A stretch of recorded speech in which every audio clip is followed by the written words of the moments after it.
फडणवीस यांनीच राजला उद्धव यांच्या बरोबर जायला पाहिजे होतं, कारण त्यामुळे महाविकास आघाडी फुटेल आणि महाविकास आघाडी फोडणे अख्ख्या महाराष्ट्रासाठी हे त्यांना हवं. जसं एकनाथ शिंदेंनी मुख्यमंत्री पदाची शपथ घेतल्यानंतर सांगितलं की फडणवीस रात्री हुडी घालून माझ्याकडे येत होते, तसे या निकाल लागल्यावर राज ठाकरेंनी सांगितलं तरच आपल्याला खरं खोटं कळेल, नाही तर आपल्याला कळणार कसं.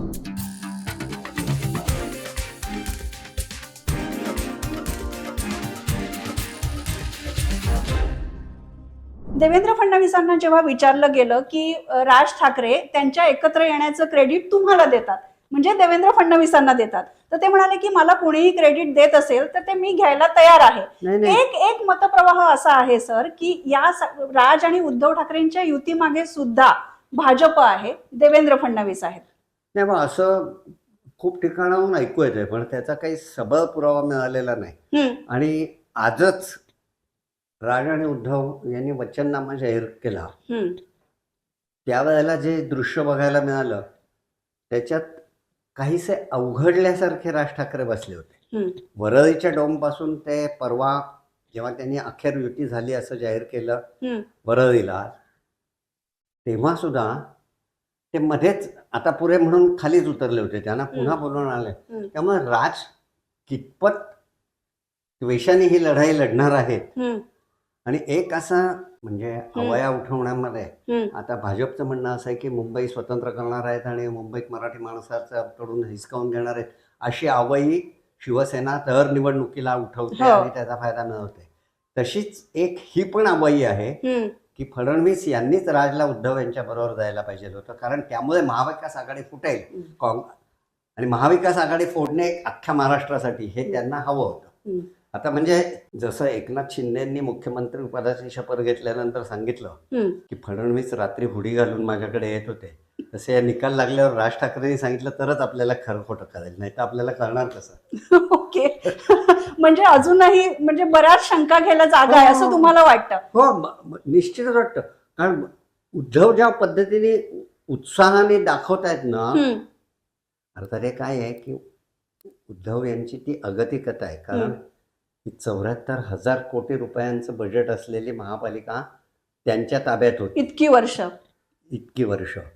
त्यांचे लोकसभेला अमुक इतके खासदार निवडून आलेले, विधानसभेला काँग्रेस आणि राष्ट्रवादीपेक्षा जास्त आमदार त्यांचे, म्हणजे राष्ट्रवादीच्या तर डबल त्यांचे आमदार निवडून आलेले आहेत, दुपटीच्या संख्येने आलेले आहेत. जरी तो आकडा लहान असला तरी टक्केवारीत बोलायचं तर बरोबर असे झालेले आहे. राज ठाकरे यांचं काय आहे, त्यांच्याकडे एकही खासदार नाही, एकही आमदार नाही, एकही नगरसेवक नाही, त्यामुळे त्यांना गमवायचं काहीच नाही. त्यामुळे त्यांना जर या युतीतनं त्यांचे आपण असं गृहीत धरू की त्या अवघ्या 53 जागांवर, मला हाच मुळात एक प्रश्न पडलेला आहे की जेव्हा तुम्हाला आठवत असेल की जेव्हा हे युतीचं बोलणं सुरू झालं तेव्हा राज आणि उद्धव यांनी 50-50 म्हणजे आम्हाला 50% जागा हव्या असं सांगितलं.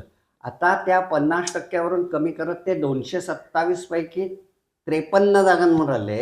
याचा अर्थ ते 1/4 जागांवर आले, म्हणजे 1/4 पेक्षाही कमी आहे. तर हे त्यांनी काय केलंय, म्हणजे हाही त्या फडणवीसांबरोबर असलेल्या अंडरस्टँडिंगचा भाग आहे का काहीच कळालंच मार्ग नाही. म्हणजे सगळं ही निवडणूक खूप मोठ्या प्रमाणावरती एक गूढ निर्माण करणारी मुंबई महापालिकेची निवडणूक आहे. ओके, खूप असं मिस्ट्री आहे. पण सर तुम्ही म्हणताय की 50-50 युती नाहीये, म्हणजे जागा वाटपाकडे जर बघितलं तर मागितल्या होत्या ना राज ठाकरे यांनी. म्हणजे राज ठाकरेंना 50% जागा मागण्या इतकी त्यांची मुंबईत ताकद आहे का नाही तर अजिबात नाही. पण 50% जागा तुम्ही मागितल्यानंतर तुम्ही 25%वर राजी होता. माझ्या स्वतःचा सुद्धा हिशोब होता, त्या मानाने भाजपला एकनाथ शिंदे यांना खूपच जास्त जागा लागल्या, म्हणजे 92 जागा घेतल्या त्यांनी आणि यांच्या 53, म्हणजे किती मोठा फरक झालाय बघा.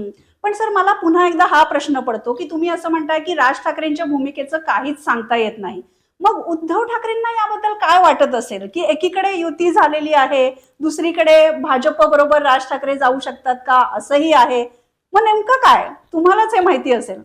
नाही, उद्धव ठाकरेंना काय वाटत असेल हे फक्त उद्धव ठाकरेच सांगतील. हे जरी खरं असलं तरी मला स्वतःला वाटतं की राजनी बरोबर 20 वर्ष झाले त्यांना. 2006 साली ते पक्ष काढून या 20 वर्षामध्ये त्यांनी किमान 3 वेळेला भूमिका अगदी स्पष्टपणे बदलली. म्हणजे 2007 मध्ये गुजरात निवडणुका झाल्या तेव्हा मी अहमदाबादेत होतो. तिथे त्यांनी काहीही संबंध नसताना, म्हणजे महाराष्ट्रात अगदी 4थ्या नंबरचा पक्ष असलेल्या राज ठाकरेंच्या दूतांनी अहमदाबादेत येऊन मोदी यांना पाठिंबा जाहीर केला होता हो 2007 साली.